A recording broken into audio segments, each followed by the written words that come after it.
एक समय की बात है, एक छोटे से गांव में एक किसान रहता था। उसका नाम रामचंद्र था। रामचंद्र एक बहुत ही मेहनती और परिश्रमी किसान था। वह गांव के खेतों में दिन रात मेहनत करता और अपने परिवार को आवश्यकताओं के लिए पूरी तरह से संतुष्ट करता था। एक दिन गांव में अकाल पड़ गया। बारिश नहीं हो रही थी और जमीन सूख गई थी। सभी किसानों को अपनी फसल के लिए वह रात दिन मेहनत करता रहा, पानी की बचत करता रहा और पौधों की देखभाल में विशेष ध्यान देता रहा। दूसरे किसान उसे हंसते और मजाक उड़ाते रहे, पर रामचंद्र अपने लक्ष्य के प्रति सदा संकल्पबद्ध रहा। कुछ समय बाद बादल उमड़ आए और बारिश शुरू हो गई। फसल काटने के बाद रामचंद्र ने अपनी परिवार के साथ आराम से खुशहाल जीने का आनंद लिया। उसकी मेहनत और परिश्रम ने उसे गर्व महसूस करवाया।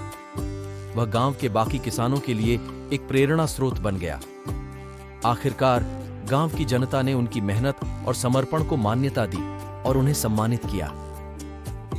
रामचंद्र की कहानी और संघर्ष गांव के अन्य किसानों को भी प्रेरी।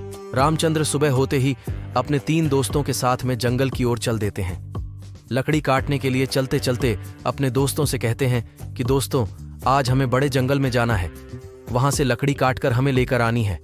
फिर खुशी देर के बाद में रामचंद्र का दूसरा दोस्त ट्रैक्टर लेकर आ जाता है। लकड़ी लोड करके एक घर की ओर आ जाते हैं।